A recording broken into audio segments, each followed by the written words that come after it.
नमस्कार।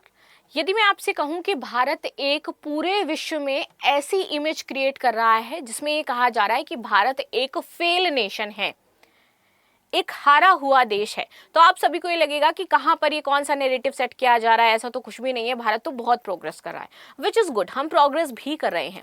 लेकिन अगर हम अपनी विदेश नीतियों की बात करें, हम अपने पड़ोसी देशों के साथ संबंधों की बात करें, तो वहां पर आपको भारत एक फेल नेशन की तरह दिखाई देगा। And this is the reality. कभी कभी रियलिटी कड़वी होती है, लेकिन मानना आवश्यक हो जाता है। और ऐसा नहीं है कि ये आज की गवर्नमेंट की वजह से ही है। ये जो हमारी उदारवादी नीति है ना, इसने ही भारत को आज इस स्टेज पर ला करके खड़ा कर दिया है। तो क्या भारत को अब 21वीं सदी में अपनी स्थिति को समझना चाहिए और उसमें बदलाव लेकर के आना चाहिए? और जितनी जल्दी भारत अपनी इन खामियों और कमियों को सुधारेगा, उतना ही बेटर है कि आगे ग्लोबल साउथ का जो उसने सपना देख रखा है लीडर बनने का, जो उसने सपना देख रखा है कि वो वसुधैव कुटुंबकम की भावना के साथ पूरी दुनिया को लीड करेगा, शायद वो पूरा हो पाए, वरना तो ये बहुत ही ज्यादा मुश्किल हो जाता है। ऐसा मैं क्यों कर रही हूं? तो एक आईना दिखाती हूं। आप सभी भारतीय हैं ना, देशवासी हैं, तो आपको अपने देश की वास्तविक स्थिति पता होनी चाहिए। एक आईना आपको इस पूरे वीडियो में दिखाऊंगी कि कैसे अभी भारत की वर्तमान स्थिति हो जाती है और कैसे इसकी शुरुआत होती है। इतिहास में भी कैसे भारत इसी प्रकार की बेवकूफी भरी हरकतों के कारण ऐसा नजर आया है। ठीक है, चलो, ये हमारा प्यारा भारत है। हम सभी जानते हैं कि भारत की जो स्थिति है वो बहुत ही बेहतर पहले से होती हुई नजर आएगी, शायद और ज्यादा बेहतर हो सकती है या फिर आगे होगी जाकर के। लेकिन अभी जो प्रेजेंट समय में चीजें दिखाई दे रही हैं, पड़ोसी देशों के साथ जिस प्रकार की डील, जिस प्रकार के रिश्ते दिखाई दे रहे हैं, उससे तो ये साफ तौर पर साबित है कि अभी हम एक फेल फॉरेन पॉलिसी के तहत आगे बढ़ रहे हैं। Now Delhi need its own Monroe doctrine before it's too late. और अब तो कह भी दिया गया है कि हमें ना मोरन डॉक्ट्रिन चाहिए, इससे पहले कि बहुत ही ज्यादा देर हो जाए, वैश्विक स्तर पर हम धड़ाम हो चुके, उससे पहले हम अपनी नीतियों में सुधार कर ले तो बेहतर हो जाता है। अब ये क्यों है? तो आप देखो भैया, भारत की जो विदेश नीति रही है ना, वो लंबे समय से ये रही है कि हम अपनी जो नेबरिंग कंट्रीज है ना, उनको बहुत ही ज्यादा प्रायोरिटी पर रखते हैं, उनके साथ उदारवादी नीतियां अपनाते हैं, उनके सहयोग के लिए हमेशा खड़े रहते हैं, विच इज गुड। एंशियंट में ये स्ट्रैटेजी शायद काम कर रही हो, लेकिन अभी ये काम बिल्कुल भी नहीं कर रही है। और इसमें हमेशा से ही इंडिया को लॉस हुआ है और जो पड़ोसी देश हैं उनको फायदा मिला है। क्यों? क्योंकि वो ये जानते हैं कि भारत के साथ चाइना की किस प्रकार से रिश्ते हैं, और वो इसी का फायदा उठा करके चीन के साथ बैलेंस नीति अपना लेते हैं और भारत को साइड लाइन कर देते हैं। और ये कैसे हुआ है, एक एक एग्जाम्पल मैं आपको एकदम एक एक पन्ना पढ़ करके सुनाऊंगी अभी तक का जो रहा है। देखो, आगे आते हैं। नेबरिंग कंट्री, चाहे वो सागर हो, चाहे वो रणनीतिक स्वायत्ता हो तथा सहयोग एवं विकास के सिद्धांतों पर हम आधारित रहे हैं। लेकिन अब वैश्विक जो शक्ति संतुलन है ना, वो चीन के बढ़ते भू राजनीतिक विस्तार की वजह से भारत को सुरक्षा चिंताएं दे रहा है, क्योंकि चीन ने अपना विस्तार बहुत ही बेहतरीन तरीके से स्ट्रेटेजी के साथ कर लिया है और वो हमारे पड़ोस तक पैठ बिठा चुका है। नाउ, हाल ही में बांग्लादेश का जो मंगोला बंदरगाह है, जिसको दिया गया, आपको याद है, ये सबसे बड़ी हार थी। जो बंदरगाह कल तक कलकत्ता पोर्ट के थ्रू विकसित किया जाना था, वो बंदरगाह चाइना के पास चला गया। इससे ये समझ में आया कि कैसे सामरिक समुदाय में गंभीर इसकी बहस छिड़ी है और कैसे भारत की स्थिति को देखा जा रहा है।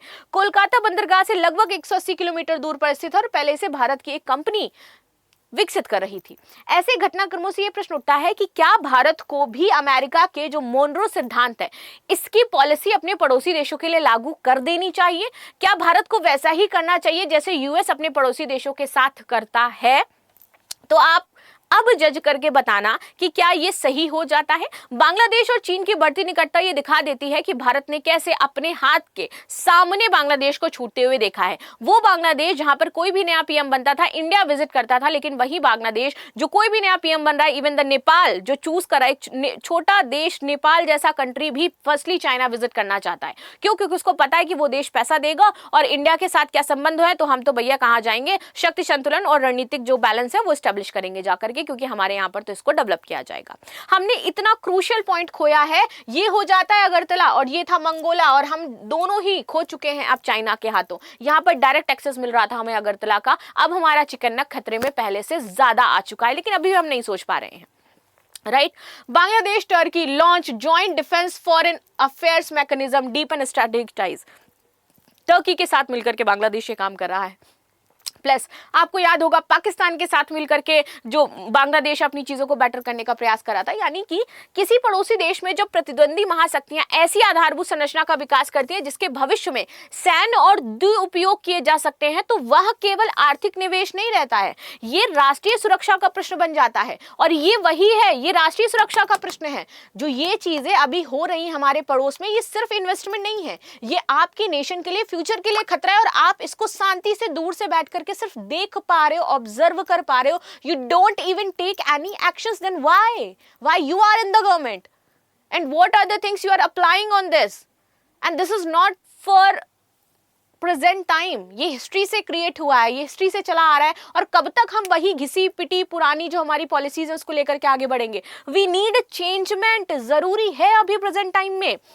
बांग्लादेश एक संप्रभु राष्ट्र है, हम मानते हैं, और उसे अपने आर्थिक साझेदार चुनने का पूरा अधिकार भी है। और ये सच है, हर एक नेशन को होता है, वो चुन भी सकता है। लेकिन वो जो अंतरराष्ट्रीय राजनीति में संप्रभु देश है, वो कानूनी अवधारणा नहीं होती है, बल्कि सुरक्षा दायित्वों से भी जुड़ी हुई होती है। वो हमारे लिए अगर खतरा बन जाएगा तो हम उसकी संप्रभुता, हम उसकी स्वायत्ता पर प्रश्न उठा सकते हैं कि भैया आपकी संप्रभुता है, लेकिन हम आपके ऐसे किसी नेशन के साथ दे दे कि भैया लो तुम इन पर निगरानी करो, तो आपको कैसा लगेगा? अभी एक मैंने बच्चों वाली चीजों के साथ आपको डिफाइन कर दिया, but this is the reality. चीन की समुद्री रणनीति आप देखो किस तरीके से बढ़ी है। आपने उसने आपको चारों तरफ से घेर रखा है, हर जगह उसने अपने पोर्ट्स बना रखे हैं, चाहे मालदीव हो, चाहे श्रीलंका हो, थाईलैंड हो जाता है, कंबोडिया, म्यांमार, इधर आप देख लो, इधर ओमान में आप देख लो, Chinese built rail link due 2016 यहां से चला रहा है। अब आप देखो, चीन ने पिछले 2 दशकों में हिंद महासागर के क्षेत्रों में बंदरगाह और लॉजिस्टिक्स, इन सुविधाओं को बहुत बेहतर तरीके से विकसित किया।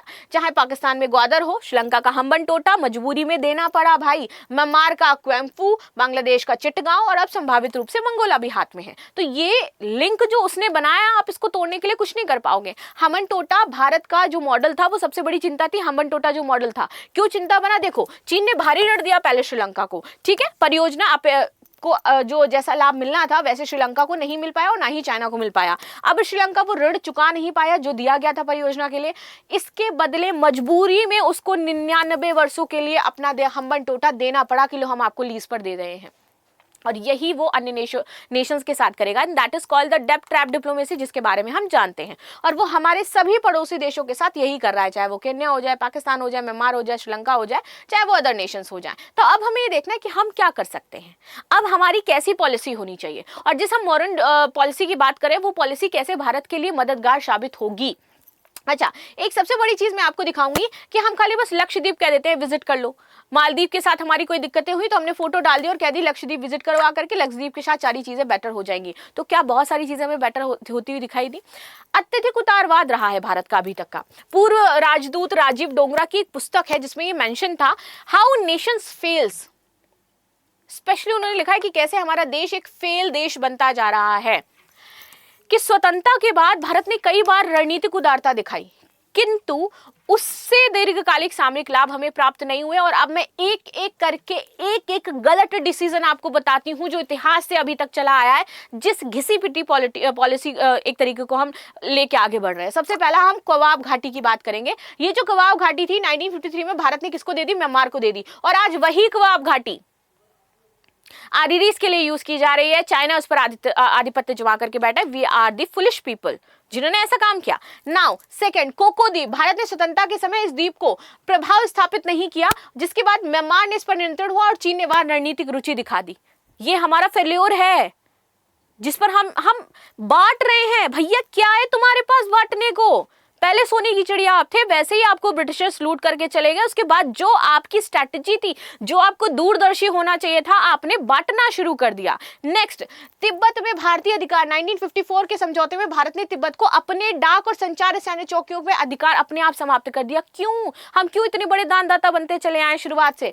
सिंधु जल संधि 1960 में भारत ने 6 नदियों की अधिकांश जलधारा पाकिस्तान को उपलब्ध कराने पर सहमति दे दी। और आज वही पाकिस्तान क्या कर रहा है? कहता है कि अगर तुमने ये सिंधु जल संधि ओपन नहीं करी और जिसने बंद करी उसके हाथ काट दूंगा। That is the Pakistan. वहां के मिनिस्टर ऐसी बड़बोली पनी वाली बातें करते हैं, वो हम पर हमला करवाते हैं और हम सोच रहे थे कि भैया ये तो बेहतरीन स्ट्रैटेजी है हमारी। हाजीपीर दर्रा की अगर मैं बात करूं, 1965 युद्ध के समय ताशकंद समझौते में भारत ने इसे पाकिस्तान को लौटा दिया। क्यों लौटा दिया? पाकिस्तान से पीओके आज तक तुम नहीं ले पाए हो और तुम उसको लौटाने के लिए राजी हो गए। तुम्हें क्या लगा हम ये दे देंगे तो हमें पीओके दे देगा? This is our failure. Next, Shimla समझौता 1972, सबसे बड़ी बेवकूफी इंडिया की थी उस टाइम की। कुछ सामरिक लाभ वार्ता के दौरान हमने इसको छोड़ दिया था। भैया बहुत ही बेहतरीन एक मौका हाथ में आता है इतिहास में अपनी किसी टेरिटरी को वापस लेने का, और वो हमने छोड़ दिया। कच्चा तीवू द्वीप 1974 में भारत ने श्रीलंका को ये द्वीप सौंप दिया था, और आज समय देखिए क्या चल रहा है श्रीलंका के साथ। इन उदाहरणों के आधार पर यह तर्क किया गया कि भारत ने कई अवसरों पर सामरिक दृष्टि से जो उदार रुख अपनाया है, जबकि पड़ोसी देशों ने समय समय पर चीन के साथ संतुलन बना करके लाभ उठा लिया उसका। उनके अनेक इतिहासकार हैं, अनेक राजनीतिक विशेषज्ञ हैं, सरकारें हैं, इस निर्णय को अलग अलग तरीके से देखती हैं, परिस्थितियां, कूटनीतियां, आवश्यकताएं और अंतर्राष्ट्रीय संदर्भ से बताते हैं, जोड़ते हैं। बट ये एक फेल्योर चीज थी भाई, हम क्यों देते रहे ये? उस समय क्या सिचुएशन थी हम नहीं समझ सकते हैं, लेकिन द रियलिटी इज एक दूरदर्शी जो किसी भी नेशन के लिए इंपॉर्टेंट थी। आप चाइना को देखो यार, उसने क्या दे दिया अपना, किसी को इवन से ले ही लिया सबसे, राइट। अब आते हैं ये जो मोनेरो सिद्धांत की मैं बात कर रही हूं भैया, क्यों इंपॉर्टेंट हो जाता है? यूएस इस सिद्धांत को अपनाता है। उसने कहा कि भैया तुम क्या कर रहे हो, मेरे लिए इंपॉर्टेंट है तेल, तुम हमारी सुन नहीं रहे हो। माद्रो को उठा करके ले आया। ग्रीनलैंड मेरे लिए जरूरी है, हम ले लेंगे। तो इंडिया को अपने पड़ोसी देशों के साथ ऐसा करना चाहिए? मोनेरो सिद्धांत तो यही कहता है कि ऐसा ही करना चाहिए। अगर हमारी टेरिटरी पर कोई भी देश हमारे लिए खतरा बन रहा है तो उस देश पर सत्ता परिवर्तित कर दो, या उस देश को, लीडर को ला करके अपने यहां बिठा लो। क्या हम बांग्लादेश में ये कर पाएंगे? शायद में भी हम अपनी चाल चल रहे हैं, लेकिन क्या ये पॉसिबल है? देखने बनता है कि अगर शेख हसीना वापस जाती हैं तो क्या होगा। तो मोनेरो सिद्धांत अब अपनाने की जरूरत हो जाती है इंडिया को। 1823 में अमेरिकी राष्ट्रपति जेम्स मोनेरो ने सिद्धांत को पूरी तरीके से सिद्धांत बनाया, उसकी एक नीति बना दी और उसको मोनेरो सिद्धांत कहा। यूरोपीय शक्तियां पश्चिमी गोलार्ध में नए उपनिवेश स्थापित नहीं करेंगी, इस सिद्धांत में प्रमुखता से लिखा हुआ है, क्योंकि उनको पता था कि अगर वो शक्तियां यहाँ आएंगी, अपना आधिपत्य जमाएंगी, हमारा पूरा सब कुछ खत्म हो जाएगा। अमेरिका अपना पड़ोस में बाहरी शक्तियों के हस्तक्षेप को स्वीकार नहीं करेगा। दिस इज ट्रू, नहीं करना चाहिए, और यही मोनेरो सिद्धांत है। हम क्यों श्रीलंका, क्यों चाइना, क्यों बांग्लादेश, मतलब जो चाइना है वो बांग्लादेश, श्रीलंका, पाकिस्तान में अपनी जो पैठ है वो बना रहा है। बदले में अमेरिका यूरोप के आंतरिक मामलों में हस्तक्षेप नहीं करेगा, और बाद में ये सिद्धांत अमेरिकी विदेश नीति का आधार बन गया। ये था मोनेरो सिद्धांत। क्या भारत को मोनेरो सिद्धांत बनाना चाहिए? इसका अर्थ ये नहीं होगा कि हम पड़ोसी देशों से कहेंगे कि आप संप्रभुता आपकी खत्म है, क्षेत्रीय विस्तार कम करो, पड़ोसी केवल भारत के साथ गठबंधन करेंगे, नहीं। लेकिन हम तब बोलेंगे जब विदेशी शक्ति, प्रतिद्वंदी बाहरी शक्ति यहाँ पर सैन्य, द्विउपयोग आधारभूत संरचना, रणनीतिक महत्व वाली आधारभूत संरचना जैसे कि पोर्ट, सड़कें, ये सब डेवलप कर रही होंगी, तो हम रोकेंगे कि भैया ये देखो हमारे लिए फ्यूचर में आप इसको यूज कर सकते हो। हमारे क्या है, सिद्धांत के खिलाफ हो जाता है, हमारी सिक्योरिटी के लिए बहुत बड़ा खतरा है, इसलिए हम इसको रोक रहे हैं, हम ये नहीं होने देंगे। इस प्रकार के सिद्धांत के संभावित लाभ ये होंगे कि स्पष्ट एक रणनीतिक संदेश हमेशा आपके पड़ोसी देशों को मिलता रहेगा। वो ऐसा स्टेप लेने से पहले सोचेंगे, निवारक प्रभाव पड़ेगा। चीन जैसे देशों को भारत के हित की अनदेखी करने से पहले रणनीतिक लागत का आकलन करना होगा, और हिंद महासागर में शक्ति संतुलन तो ऐसे ही स्टैब्लिश कर लोगे अगर इस रणनीति को आप फॉलो कर लोगे तो। इवन आप समझो तो सही, संभावित चुनौतियां लेकिन इससे ये आ सकती हैं, चूंकि अब बहुत ज्यादा ये नेशंस खुल चुके हैं, अब ये कब्जे में नहीं आने वाले हैं। तो अब क्या होगा कि इनमें असंतोष पैदा हो जाएगा, चाहे बांग्लादेश हो, नेपाल और श्रीलंका, ये दबाव के रूप में देखेंगे। आर्थिक क्षमता, भारत अभी भी चीन जैसे निवेश क्षमता पर नहीं रख सकता है भैया पूरी तरीके से। क्षेत्रीय प्रक्रिया जैसे कि सार्क और बिम्स्टेक जैसे मंचों पर भारत अपनी छवि प्रभावित होते हुए देख पाएगा, क्योंकि इस पे Nepal, Bhutan, Bangladesh, India, Thailand, Myanmar और श्रीलंका हो जाते हैं, सभी पड़ोसी देश इसमें हमारे शामिल हो जाते हैं, and that's why this is very very important. तो ऐसा कुछ हो सकता है। चीन की प्रतिक्रिया आ सकती है कि भैया हम तो सीमा व्यापार, समुद्री क्षेत्र में अधिक आक्रामक रुख वो अपनाएगा, तब तो और भी ज्यादा कुछ एक्शन ले सकता है। और अंतर्राष्ट्रीय कानून की किसी भी संप्रभु देश के आर्थिक निर्णयों पर प्रभाव डालने की कोशिश अंतर्राष्ट्रीय राजनीतिक विवाद उत्पन्न कर सकती है। तो भारत की वर्तमान रणनीति की बात करें तो भारत पहले से कई माध्यमों से अपनी क्षेत्रीय स्थिति मजबूत करने का प्रयास कर रहा है। जैसे हमने क्वाड बनाया, ठीक है, जैसे अब हम धीरे धीरे करके हम भी पोर्ट्स वगैरह डेवलप कर रहे हैं, हम अपना जो अंडमान हो जाता है वहां पर एक सैन्य कमांड एस्टेब्लिश कर रहे हैं, तो धीरे धीरे तो हम बेटर कर रहे हैं। लेकिन ये आज के समय में इतना कारगर साबित नहीं हो सकता है, क्योंकि कुछ पुरानी गलतियां इतनी ज्यादा बड़ी हैं जिसको हम चाह करके भी ठीक नहीं कर पाएंगे, राइट। नेबर फर्स्ट पॉलिसी, सागर, बिम्स्टेक, ओरा, क्वाड, इंडो पैसिफिक प्रोजेक्ट, मौसम, चाबहार, इसके बाद अंडमान निकोबार का सुदृढ़ विकास, रक्षा, समुद्री सहयोग। इसलिए कुछ विशेषज्ञों का मत है कि भारत को औपचारिक मोनेरो सिद्धांत घोषित करने के बजाय अपनी वर्तमान नीतियों को अधिक प्रभावी ढंग से लागू करना होगा। आलोचनात्मक विश्लेषण ये हो जाता है कि भारत की सुरक्षा चिंताएं वास्तविक है, क्योंकि उपस्थिति चाइना की बढ़ रही है पड़ोस में, ये हम सभी जानते हैं।